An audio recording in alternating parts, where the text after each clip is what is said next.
Welcome to Transformative Principal, where we interview real principals who are doing amazing things to help our students every single day. I'm your host, Jethro Jones. You can find me on Twitter at Jethro Jones.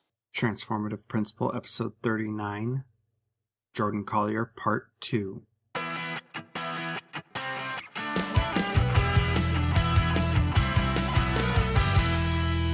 So, on your blog, at the beginning of the school year, you talked about doing some classroom observations in your post titled "How I'm Learning to Be an Intentional Instructional Leader."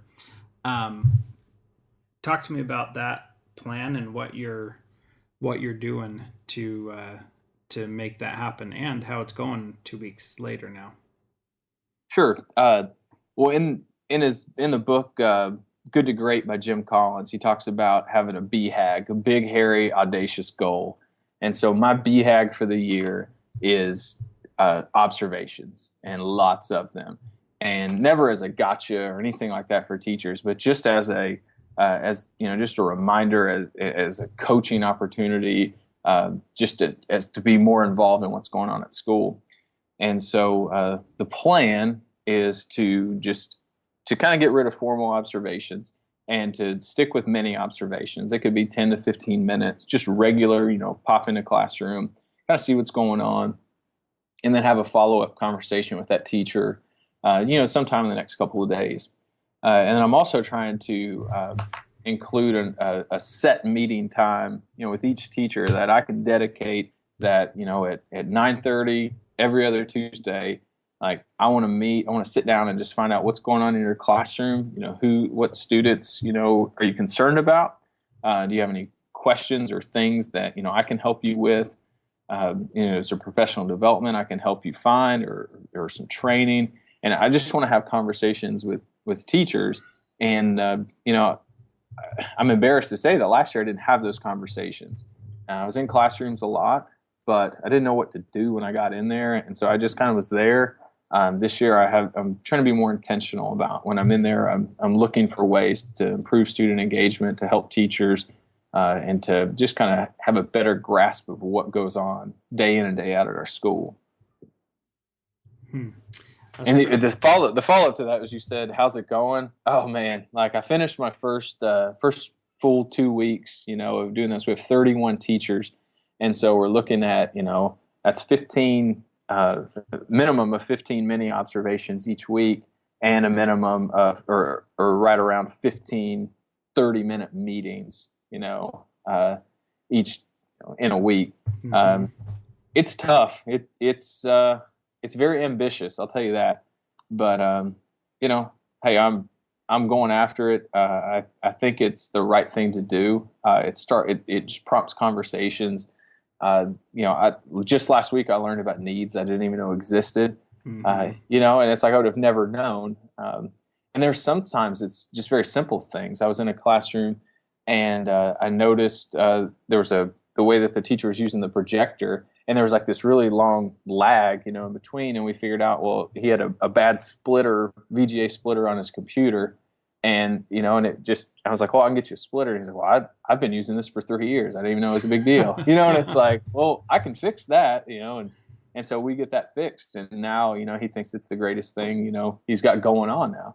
Uh-huh. So it's like just those little things where, I want to have opportunities to have those conversations. And I know for me, if I don't schedule it, it doesn't get done. So I have a really strict schedule, and I try to follow it, as best I can. I know life happens and school happens and things come up, but in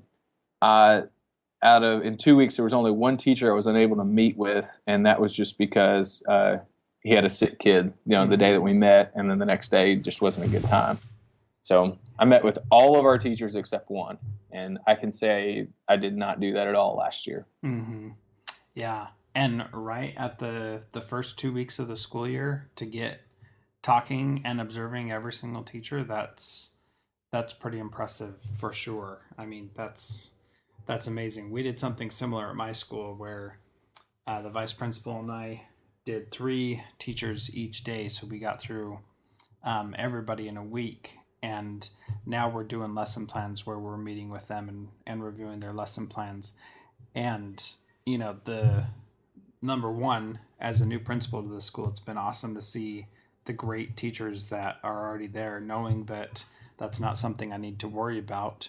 And two, it's been awesome to see what they're like and to let them know that me going in there is not scary, or it doesn't have to be. And I'm sure that to a certain extent they're still having some fear. How are you dealing with that fear? Because you mentioned that you hope that this will help them not be scared. How's that coming across? Is that working for you? Or? I, I think so. I'm going to try something new this next week, and it may be something really simple. But I talked with one of our, I'd say one of our best teachers. Todd Whitaker would say he's one of our superstars. Uh-huh. And I talked with him this past week, and I just asked him. I said, "Does it bother because I wanted to all the meetings I was having like in my office?" And I just asked him. I said, "Would it be more comfortable if we met in your classroom?" And he Mm-hmm. said, "Well, I don't care one way or the other." He said, I feel really comfortable with this, but I bet several teachers would feel more comfortable if you met on their turf, if you met Mm-hmm. in their classroom." He said, "It just, you don't have to." He said, "But you may want to try it." So I'm going to try it this week where instead of meeting in my office, I'm just going to go to their classrooms during their plan times and just sit down and just say, "Hey, next 20, 30 minutes, let's just kind of talk about what's going on in class." Mm-hmm. And I think that might alleviate some fears. Um, I, I mean, this is my fourth year here at this school, and I've spent, especially last year, I tried really hard just to build relationships. But just because, there were, as a classroom teacher, there's some, how it is. You get, in your own room, and that's kind of your world. And sometimes you don't come out, especially as an English teacher. I didn't come out when I was grading essays. And so I didn't have great relationships, with every teacher here. And Right. that's pretty essential now as an administrator. So last year I tried really hard just to build relationships, to build, positive communication, to uh, just try to do whatever to foster any type of relationship I could. And I'm going to try, just meeting on their turf, meeting, I don't want to say it like that, but meeting, in classrooms this week, Right. and just see if that's any better. Because I don't know about you, but even if I get called to our school president's office, I still sometimes get that sick feeling in my Right. stomach, and it's weird to think that some teachers may feel like that with me.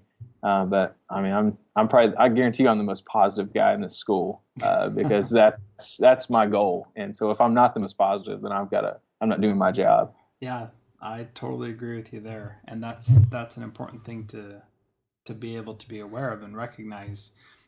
I'm very positive and outgoing and usually happy, but I can still be intimidating simply because of the title that I have, right? And that's important to be aware of. So before you were the administrator, what made you? Well, let me ask you another follow up question to this observation thing, because I forgot that I wanted to ask you about this. So you've Okay. got on your blog post, you've got a schedule on there, and you're observing teachers for 30 minutes and meeting with teachers for 30 minutes. Did I understand that right? Well, the observations are usually shorter, usually at Okay. about 10 to 15 minutes. And to introduce this to the faculty, because this is, we're going from kind of a zero observation evaluation system to, I mean, as often as we possibly can. Right. So in our back to school in service, I worked with, I presented it to our teachers by showing them a video of a teacher in action. And what I did, and I just YouTubed, a teacher, teacher observations, and just found a good teacher. In fact, it was his first year or maybe a second year teacher, who was actually going through the evaluation process. And so we watched, and I showed 6 minutes of that. Now, I didn't tell anybody how long it was. I said, let's just kind of watch. And we finished, and then we had a conversation about it and had them pick, one recommendation they would make, one positive thing about that teacher's classroom. And then we role played having those conversations where where I paired teachers up, and one was that teacher, the other was the administrator. I said, what would you say that was positive? What would you say, what improvement would you make? And at the end, I said, now how easy was it to find, some things to kind of help that classroom? And everyone said it was really easy. You know, I said, how hard was it to have the conversation? Everyone said it was really easy. You know, they weren't concerned about it. And then I said, how many of you think that the observation we did was longer than 15 minutes? Several hands went up. It was 6 minutes. You know, and so you can get a lot out of 5 or 6 minutes in a classroom. You know that.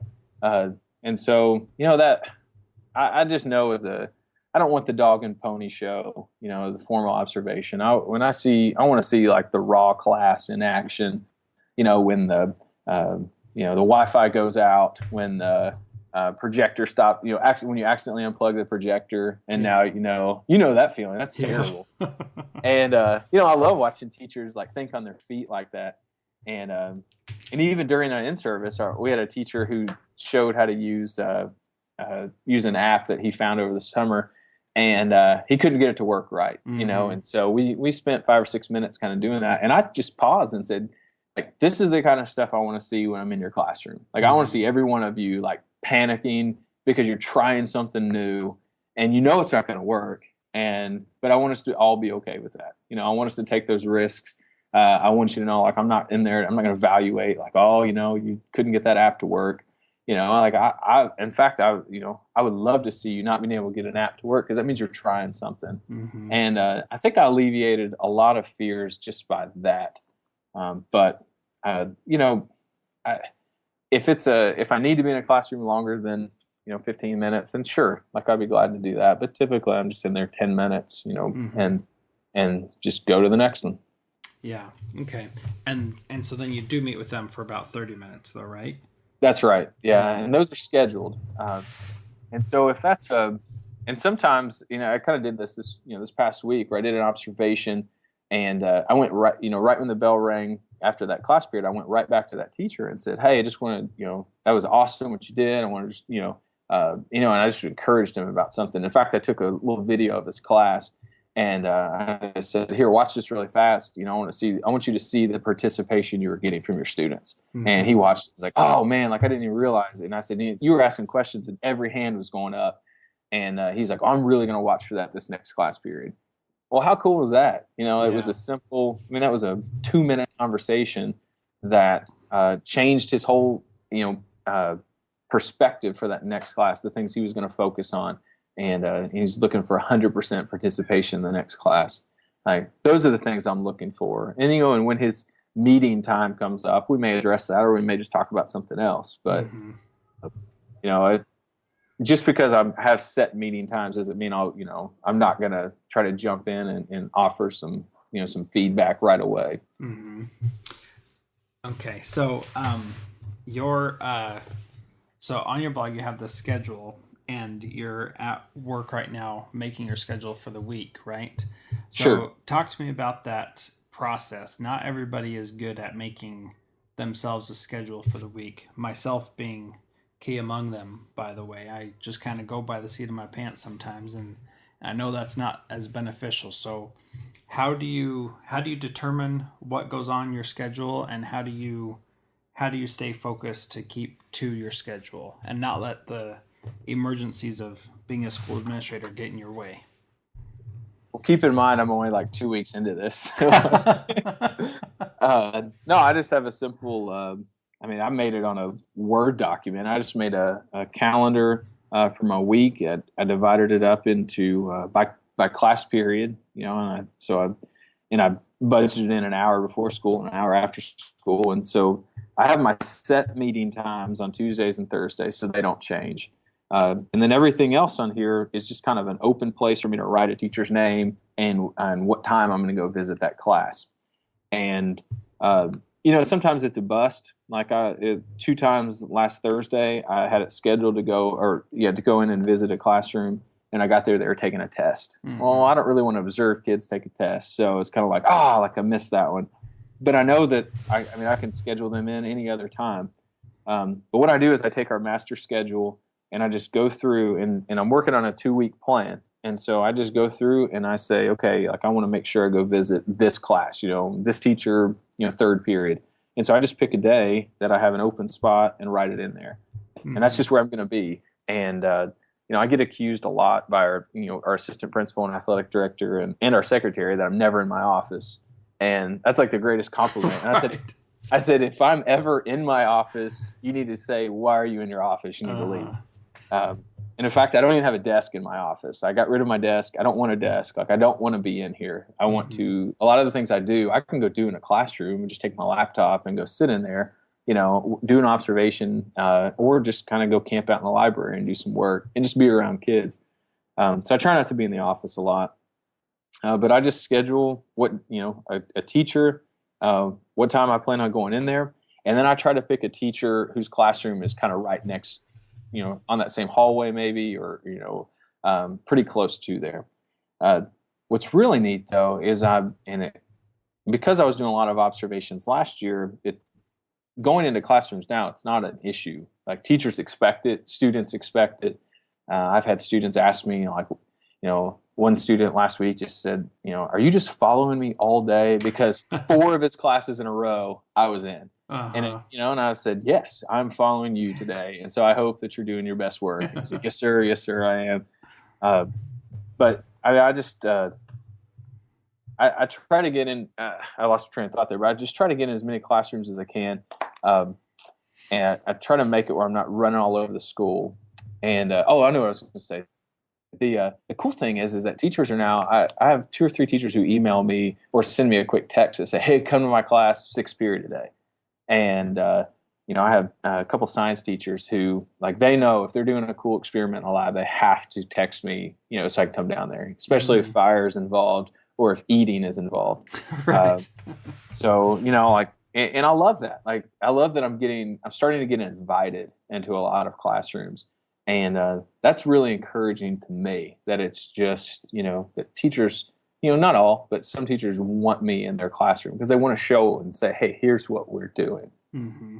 Uh, it was neat. I did an observation last week, and it was in a 7th grade science, and they were doing a lab, and it was about bias. And so they had 3 types of cereal. They were Fruit Loops, and then 2 of the generic, Fruit Loop knockoffs. Hmm. And they had just kind of looking at their bias, and all the students said they know Fruit Loops is the best one based by appearance and everything. Well, they did 4 tests, and Fruit Loops didn't win except for on just their bias. The one that they all first thought would be the best one. And what was neat is I tweeted those results out, and Malto Meal, who made Hmm. the Tutti Fruities that won, like, they retweeted that out, and they were like, "What a cool experiment!" And that Right. teacher thought that was so great that the experiment she's done this experiment, I don't know how many years in her classroom, and this year, I just wanted to, hey, congratulations, Malto Meal, 7th grade students at CAC, uh, have scientifically proven that you are better than Fruit Loops, and they Hmm. thought that was awesome. And the Yeah. kids thought it was great that this big company now knows what they're doing in class. But the more I can do that, I know the more teachers are going to want me in their classrooms to do things Hmm. and to observe what's going on. Right. So that's awesome, and I remember seeing that tweet and thinking that's pretty sweet that the Baltimore's responded to that. Um, but surely you must sometimes see things that aren't tweet worthy and things that you need to correct. How do you have that conversation and still keep it positive and focused on improving? Well, I rely a lot on Todd Whitaker for that. I mean, That's smart. uh, man, I'm telling you. In fact, I mean, I emailed Todd on Friday and said, "Man, here's the dilemma I have." And he and I emailed each other 5 or 6 times this weekend. Right? He's the most helpful guy I know. That's Uh, awesome. but no, one of the things he said was that you need to be in class. Administrators need to be in classrooms because the good teachers love it and the bad teachers need it. Hmm. And he's right. And so I started. I kind of at first, if I walked by a classroom and I noticed that there could be more instruction going on. Maybe that's a nice way to put it. I used to just keep walking because I didn't want to be uncomfortable walking in there. Hmm. And then I read some things. And I heard Todd Whitaker say, when you need to go in those classrooms because you don't need to be uncomfortable like that teacher does. And so now I kind of look for that. So if I'm Hmm. walking by and I see, it seems kind of loud and I don't know what's going on. I just pop in just to kind of see, and it's kind of funny to watch, the reactions I get. And usually I just kind of maybe later that day just be like, hey, what was going on? Fifth period. And sometimes it's, well, they just finished a test. And I'll say, Mm-hmm. yeah, but you had like 15 minutes left. Like, well, I didn't want to jump into the next lesson. And I said, well, let's come up with like a sponge activity or an extension activity or something we can do where kids aren't just going to sit, because when they just sit, that's when things happen that we don't want to happen. And typically teachers say, "Yeah, I understand. And, I normally do that." Oh, great. Well, Mm-hmm. next time you have a test, I'm going to be sure to pop in just to kind of see what you normally do. Right. Usually that solves it, Mm-hmm. because you and I and they both, everybody knows, that, hey, I just didn't have anything planned. Mm-hmm. And a lot of times I understand a lesson ends early. I get that. I've been there where you think a lesson is going to take 45 minutes and you've got 20 minutes left, and it's like, what are we going to do? Um, Great teachers act like you can even tell they finished early, like they seamlessly move on to something else. Ineffective teachers, they just stop because they don't know what to do. And so the thing here is I just got to give them the tools and resources to say, hey, here's something you can do when that happens. Mm-hmm. I remember taking a class in college, and it may be the only class that I ever made fun of, like, on a regular basis. I said, this is the most worthless class I've ever taken. Why are we wasting our time? I remember it was 4 o'clock every single day. It was while I was student teaching. It was I couldn't stand it. And my notes from that class I used for 12 years after that. And it was all, we spent time going over those, he called them Freaky Fridays. It was those Fridays or any time that a lesson finished early, the bells were all messed up, the kids were crazy. And he just gave us resource after resource. And I thought it was a waste of my time as a college student. And looking back, and I, in fact, emailed him, or that professor, probably every year for the first 5 years I taught, and just say, hey, I really appreciate this because I use this today. And so I still have a Freaky Friday folder that I just keep, and I've shared that with teachers as well. Just say, Mm-hmm. hey, here's an activity to try next time something happens in your class. Um, but I'm not scared of having those conversations. It's not personal. Like, it's just hey, I noticed this. Like, tell me more what's going on, and typically those things get corrected. Mm-hmm. Yeah, it's one of those things that teachers typically know when they're not at their best. They don't need us to point it out. They need us to, like you said, help them find resources to be able to do better. And no teacher wants to have a Freaky Friday and have a bad lesson, or have a lesson finish Yeah, early and not know what to do. I mean, that's awful for them. So they need someone to say, yeah, it's all right. Let's make a plan for the next time. And I like to hear that approach that you're taking. Tell me a little bit about this culture walkthrough with rubric and the staff culture check that you had on your calendar. well, those two things are from the book Leverage Leadership. I don't know if Mm-hmm. you've read that. If you haven't, you need to. Every administrator needs to read it. Absolutely. The staff culture check, that's just time that I block off just to walk around and see what's going on. So Monday morning, like, I know exactly where I'll be at 7:30 tomorrow and at 8 o'clock tomorrow. Our school starts at 8. 7:30, I'll be out front greeting students as they come in. At Once they all come in, 8 o'clock, bell rings, students are all in class. I'll be walking around, just popping in classrooms. Typically, or I'm really going to try to pop in classrooms. Teachers have a planned period, and just say, hey, how was the weekend? What's going on? What do you got going on this week? Any tests? Just a relationship building time. And I just budgeted 15 or 20 minutes to do that on a Monday morning, just first thing. Um, but if I don't budget it later in the week, I won't do it because I'll get really busy. And Mm-hmm. so I have it on my schedule for Monday. I have it on my schedule for Wednesday afternoon, and I have it on Friday kind of mid morning. And it's just a time that I just know this is my walk around, just kind of see what's going on, talk with teachers, just find out. You got weekend plans. What how the kids do this week. Might check up on a student. But it's just a way just that I can focus in on building those relationships with our staff. And then the culture walkthrough, this will actually be the first week that I do this. And I used the rubric example from Leverage Leadership, and I created a school specific rubric. And this is just it's a scale, 4, 3, 2, 1, and it just addresses school specific things like the appearance of our hallways. Our we one of the things that I hear teachers or I hear lots of people complain about is our hallways are dirty. Our kids just have throw paper on the floor, their bags out, and they're, I can't kids take care of it. Well, we can complain about it all we want, or we can somehow come up with a way to measure it. And so on our rubric for the hallways, it just the hallways are free of trash, and I try to make these rough percentages, like 95%, free of trash. And I'm going to walk through. I'm going to ask 4 other faculty and staff, not just teachers, but our maintenance guys, our accounting people, just different people. Every time we do a culture walkthrough, I'm going to have a team of 5 throughout the day. I'm going to give them a hallway and just say, hey, I'd like for you to this is your hallway. I want you to kind of walk through and see. And then they also are going to monitor, how, what are things like in the cafeteria? What are things like in chapel, as kids come in, are they acting crazy? Are they coming in a respectful way? Some other things that are on there. There's dress code. We have a dress code that our students have to follow. And, not everybody always follows the dress code. But for me, the thing is it being enforced, or are we just letting things slide? And so the rubric just kind of, those who I asked to be on the culture walkthrough, they're just going to be out in the hallways and watch students as they walk by. And they're just going to be looking at dress code, not saying anything, not addressing it, but just seeing, are all of our kids in dress code? If somebody's not, I'm not going to have them say anything to them. I'm going to go talk to their teachers and say, hey, I noticed that Johnny wasn't, he's not wearing the right kind of shirt today. Did you address that with him?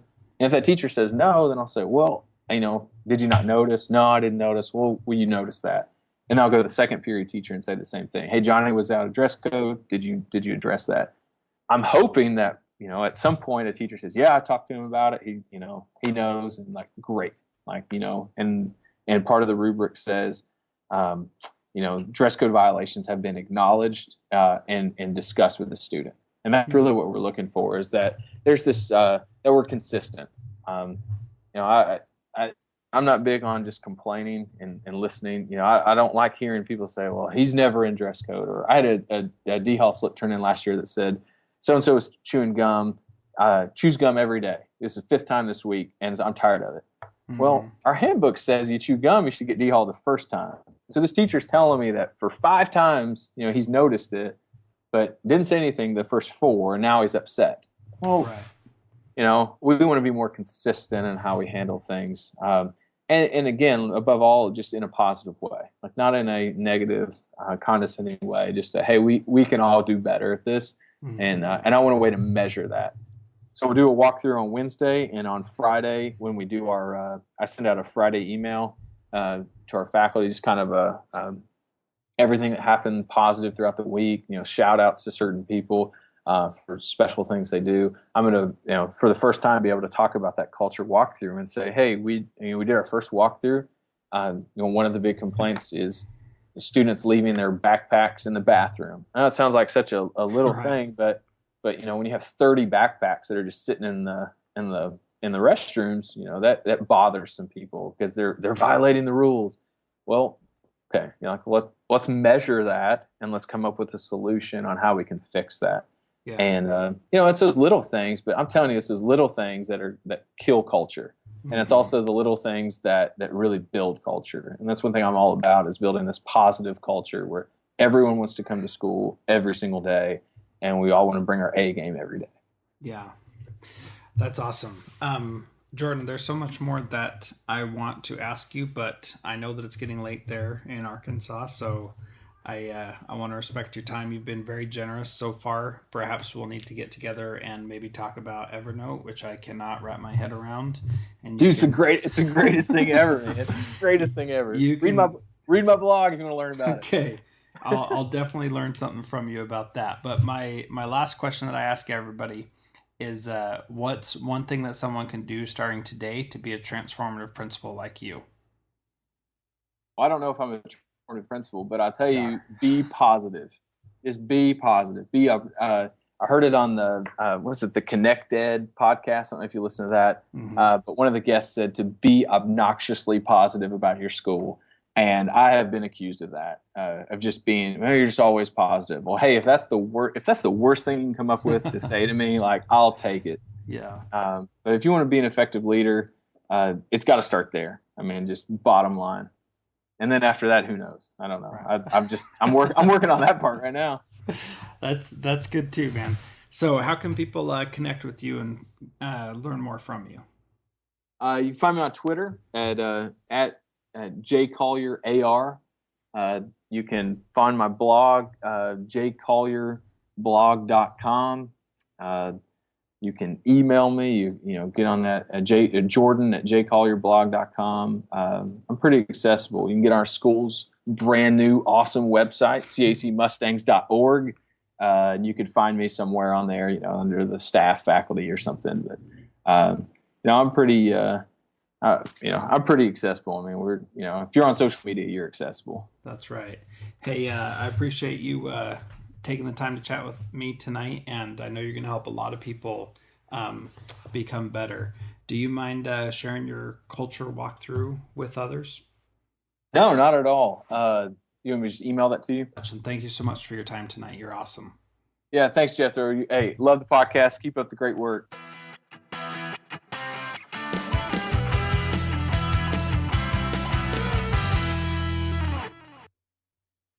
Thank you so much for downloading and listening to this podcast.